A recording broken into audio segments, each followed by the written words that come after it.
Hi everyone, நம்ம இன்னைக்கு ஒரு முக்கியமான வீடியோல இருக்கிறோம். ஸோ நம்ம NEET 2021 ஸோ எப்போ நடக்க போகுது அப்படின்றது ஒரு பெரிய கன்ஃபியூஷன் தான். இருந்தாலும் ஆகஸ்ட் அப்படின்ற மாதிரி சொல்லியிருக்கிறாங்க. இன்னும் அப்ளிகேஷன் டேட் வந்து அனௌன்ஸ் பண்ணலை. JEE அனௌன்ஸ் பண்ணியாச்சு. ஸோ நீட்டுக்கு நம்ம வெயிட் பண்ணிட்டு இருக்கிறோம். பட் இருந்தாலுமே நம்மளுடைய ப்ரிப்பரேஷனும் நமக்கு இன்னமும் கொஞ்சம் ஒரு ஸ்ட்ரென்த்தை கொடுக்குற அளவுக்கு இருக்கணும்.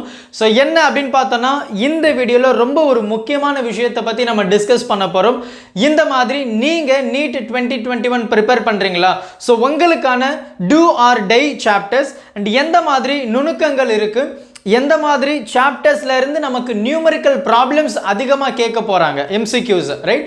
ஸோ நியூமரிக்கல் எந்த இதில் இருந்து நமக்கு அதிகமாக எதிர்பார்க்கலாம் அப்படின்ற மாதிரி கொஞ்சம் நிறைய சர்வே எடுத்து வச்சிருக்கிறேன். ஸோ பார்த்தீங்கன்னா லாஸ்ட் 6 இயர்ஸில் எந்த மாதிரி பர்சன்டேஜ் கேட்டிருக்கிறாங்க அப்படின்றது தான்.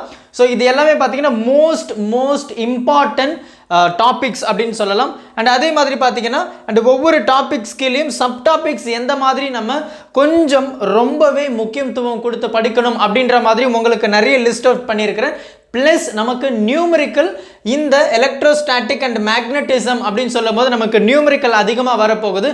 அண்ட் நியூமரிக்கலில் எந்த டாபிக் நம்ம எக்ஸ்பெக்ட் பண்ணலாம் அதை கொண்டு நான் உங்களுக்கு கிளியராக சொல்லியிருக்கிறேன். ஸோ என்ன அப்படின்றத தயவு செஞ்சு இந்த வீடியோவை நீங்கள் ஃபுல்லாக பாருங்கள். உங்களுக்காக தான் பார்க்க போகிறீங்க. இந்த ஒரு 10 to 15 மினிட்ஸ் தானே. ஸோ தயவு செஞ்சு கரெக்டாக ஸ்பெண்ட் பண்ணுங்கள். ஜஸ்ட் மார்க் அவுட் பண்ணிக்கோங்க. இந்த லாஸ்ட் மினிட்ல இருக்கிறோம். ஸோ இந்த டாபிக்ஸ் எல்லாமே நீங்கள் தரவாக இருக்கீங்களா அப்படின்றத ஒன்ஸ் செக் பண்ணிக்கோங்க. இல்லை ஒரு சில டாபிக்ஸ் நான் விட்டுருந்தேன் அப்படின்னா தயவு செஞ்சு அதை படிச்சிருங்க, right? So two or die chapters for physics, right? So NEET 2021. So பார்த்தீங்கன்னா நமக்கு எலக்ட்ரிசிட்டி, ரைட்? ஸோ எலக்ட்ரிசிட்டி அப்படின்னு சொல்லும்போது 2015 நமக்கு பார்த்தீங்கன்னா 11% வந்து கேட்டிருந்தாங்க. அதுக்கப்புறம் 16 பார்த்தீங்கன்னா 9%, 17 9% ஆச்சு.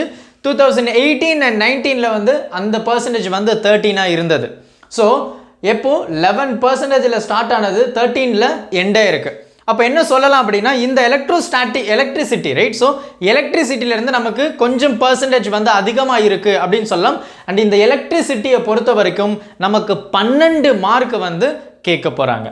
ஞாபகம் வச்சுக்கோங்க, எலக்ட்ரிசிட்டியை பொறுத்த வரைக்கும் 12 மார்க் வந்து நம்ம கண்டிப்பாக எக்ஸ்பெக்ட் பண்ணலாம். அதுக்கப்புறம் பார்த்தீங்கன்னா heat and thermodynamics, so 11th standard இல்லையா?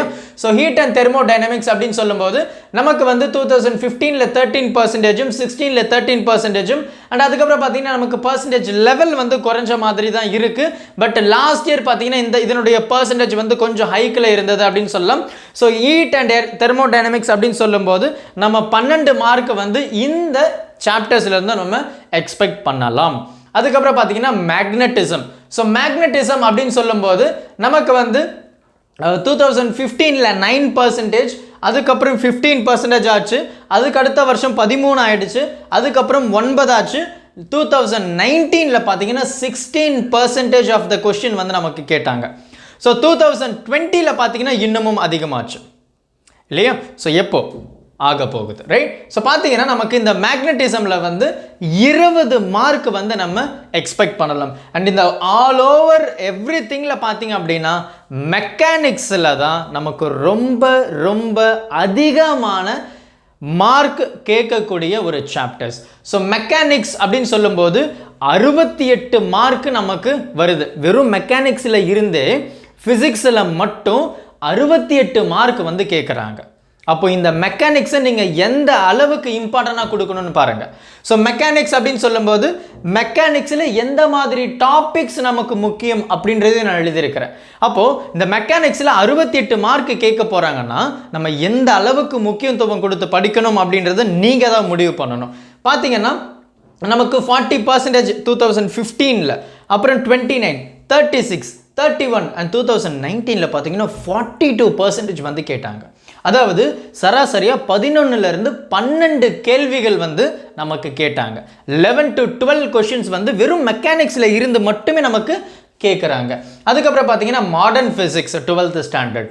ஸோ மாடர்ன் ஃபிசிக்ஸ்ன்னு சொல்லும்போது 12th ஸ்டாண்டர்ட்ல ஹை வெயிட்டேஜ் உள்ள ஒரு சாப்டர் அப்படின்னா இதையும் நம்ம கண்டிப்பா சொல்லலாம் மாடர்ன் பிசிக்ஸ்.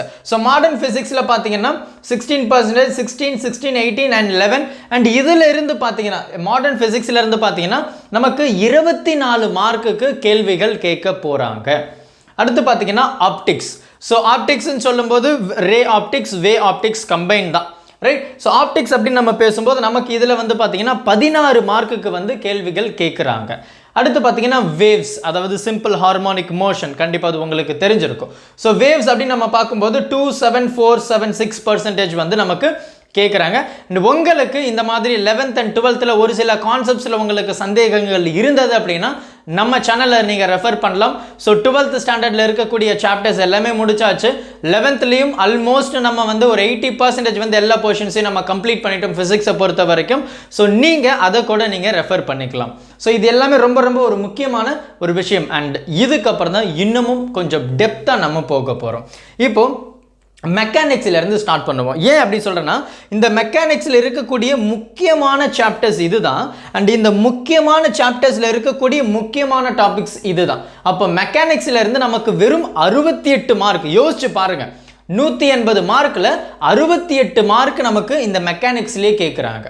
அப்போ மெக்கானிக்ஸ் ரொம்ப இம்பார்ட்டண்டாக நம்ம படிக்கணும். அப்போ பார்க்கும்போது இந்த மெக்கானிக்ஸுக்கு கீழே பார்த்தீங்கன்னா gravity, law of motion, kinematics, oscillation, அப்புறம் பார்த்தீங்கன்னா units and measurement, mechanics of solids and fluids, work, power and energy, waves, system of particle, rotational motion.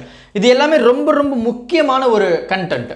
So இதில் இருந்து நமக்கு எந்த மாதிரி கான்செப்ட்ஸில் கேள்விகள் கேட்க போகிறாங்க அப்படின்னு நம்ம பார்த்தோம்னா இதுதான். ஸோ கிராவிடேஷனல் அக்சலரேஷன், அதுக்கப்புறம் பார்த்தீங்கன்னா error analysis of dimension, conservation of energy, momentum and collision, circular motion, projectile, Kepler's law, mechanical of common forces, right? So mechanics of common forces, satellite, relative motion most important, then Pascal's law, Bernoulli's, Reynolds, viscosity, simple harmonic motion, Doppler effect.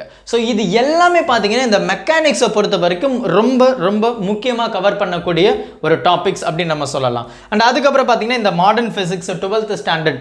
So modern physics அப்படின்னு நம்ம எடுக்கும்போது இதில் வந்து பார்த்தீங்கன்னா radio active decay of substance, இது ரொம்ப முக்கியமான ஒரு கான்செப்ட். அண்ட் அதுக்கப்புறம் பார்த்தீங்கன்னா dual nature of radiation and matter, nuclear fission and fusion, அதுக்கப்புறம் பார்த்தீங்கன்னா Bohr's atom model and x ray.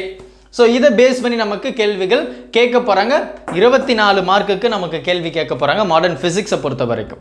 Heat and thermodynamics அப்படின்னு நம்ம பேசும்போது இந்த ஹீட் அண்ட் தெர்மோடைனமிக்ஸில் ரொம்ப முக்கியமான டாபிக்ஸ் பார்த்தீங்க அப்படின்னா thermodynamics, thermal property, kinetic theory of gases. So இது எல்லாமே ரொம்ப ரொம்ப ஒரு முக்கியமான கான்செப்ட். அண்ட் அதுக்கு கீழே இருக்கக்கூடிய டாபிக்ஸ் எல்லாம் பார்த்தீங்க அப்படின்னா நமக்கு வந்து heat transfer, law of thermodynamics of 0, 1st, 2nd இது எல்லாமே இருக்கு. அதுக்கப்புறம் பார்த்தீங்கன்னா heat capacity, Newton law of cooling, அப்புறம் கெலோரிமீட்டர் ஆர் கெலோரிமெட்ரி, அதுக்கப்புறம் பார்த்தீங்கன்னா Carnot engine, reversible and irreversible process, transfer of thermal expansions, அதுக்கப்புறம் thermodynamic process, law of equipartition. இது எல்லாமே நம்ம ரொம்ப டீட்டெயில்டாக கவர் பண்ணியிருப்போம். நீங்கள் நம்ம பிளேலிஸ்ட்டை ரெஃபர் பண்ணால் கூட தெரியும், ரைட்? ஸோ இது எல்லாமே பார்த்தீங்கன்னா ஹீட் அண்ட் தெர்மோடைனமிக்ஸை பொறுத்த வரைக்கும் ரொம்ப கான்சென்ட்ரேட் பண்ணிக்கூடிய ஒரு டாபிக்ஸ் அப்படின்னு சொல்லலாம். சரி, இந்த ஃபிசிக்ஸில் எனக்கு ப்ராப்ளம் தான் சார், பெரிய ப்ராப்ளம். அப்போ எந்த இடத்துல இருந்து நம்ம ப்ராப்ளம்ஸை ஸ்டார்ட் பண்ணணும் அப்படின்னா ஃபஸ்ட்டு சாப்டர் 12th தான். So electrostatics and magnetism. So இதில் இருந்து தான் அதிகபட்சமான problems, right? So numerical questions நல்லா கவனிங்க. நீட்டை பொறுத்த வரைக்கும் இந்த சாப்டர்ஸில் இருந்து தான் நமக்கு ஃபிசிக்ஸில் அதிகமான ப்ராப்ளம், அதாவது நியூமெரிக்கல் பேஸ்டு கொஸ்டின்ஸ் வந்து நமக்கு கேட்க போகிறாங்க. ஸோ தயவு செஞ்சு இந்த 2 சாப்டர்ஸை நீங்கள் ரொம்ப முக்கியத்துவம் கொடுத்து படிக்கணும் அப்படின்றது என்னுடைய தாழ்மையான வேண்டுகோள். ஸோ என்ன அப்படின்னு நம்ம பார்க்கும்போது electric capacitance and potential, electro magnetic waves, அப்புறம் அதனுடைய communication system, moving magnetism and charges, அதுக்கப்புறம் எலக்ட்ரிக் ஃபீல்ட் அண்ட் சார்ஜஸ், அதுக்கப்புறம் பார்த்தீங்கன்னா மேக்னட்டிசம் அண்ட் மேட்டர்ஸ். ஸோ இது எல்லாமே. அண்ட் இதுக்கு கீழே இருக்கக்கூடிய அந்த சப் டாபிக்ஸ் அப்படின்னு நம்ம பேசும்போது electrostatic potential and work, motion of particle, right? So motion of charged particle in magnetic field and electric field, so Lorentz force. அதுக்கப்புறம் பார்த்தீங்கன்னா torque, cyclotron on the current loop, அதுக்கப்புறம் potential energy in external field. So இது எல்லாமே ரொம்ப ரொம்ப ஒரு முக்கியமான chapters. So தயவு செஞ்சு நீங்கள் நீட் ப்ரிப்பேர் பண்ணுறீங்க 2021 அப்படின்னா இந்த சாப்டர்ஸ் எல்லாமே நீங்கள் ரொம்ப ரொம்ப முக்கியத்துவம் கொடுத்து படிக்கணும். படிக்கலை அப்படின்னா தயவு செஞ்சு அப்ரோச் பண்ணுறதுக்குள்ளே இது எல்லாமே ஃபிங்கர் டிப்ஸில் இருக்கிற மாதிரி நீங்கள் பார்த்துக்கோங்க. ஸோ ஆல்மோஸ்ட் இதுவே போதும் ஃபிசிக்ஸை பொறுத்த வரைக்கும். நம்ம அதுக்கப்புறம் வந்து பார்த்தீங்கன்னா நமக்கு வந்து பயாலஜி. ஸோ பயாலஜி கண்டிப்பாக நீங்கள் ஃபிங்கர் டிப்ஸில் இருந்திருப்பீங்க. ஸோ அதுவே நமக்கு போதும். அண்ட் கெமிஸ்ட்ரி சொல்லவே தேவையில்லை, உங்களுக்கு ரொம்ப பிடிச்ச சப்ஜெக்ட். ஸோ கெமிஸ்ட்ரியும் நீங்கள் நல்லா தரவு பண்ணிவிடுங்க. ஃபிசிக்ஸில் ரிலேட்டடான டவுட்ஸு, ப்ராப்ளம்ஸ் எப்படி அப்ரோச் பண்ணுறது அப்படின்ற மாதிரி சந்தேகங்கள் இருந்தது அப்படின்னா நீங்கள் நம்ம சேனலில் இருக்கக்கூடிய வீடியோஸு, ப்ராப்ளம்ஸு, இந்த NEET right, so NCERT based questions எல்லாமே நீங்கள் ரெஃபர் பண்ணிக்கலாம். ஸோ கண்டிப்பாக இந்த வீடியோவை உங்கள் ஃப்ரெண்ட்ஸுக்கும் ஷேர் பண்ணிவிடுங்க. Thank you. Help others with a smile.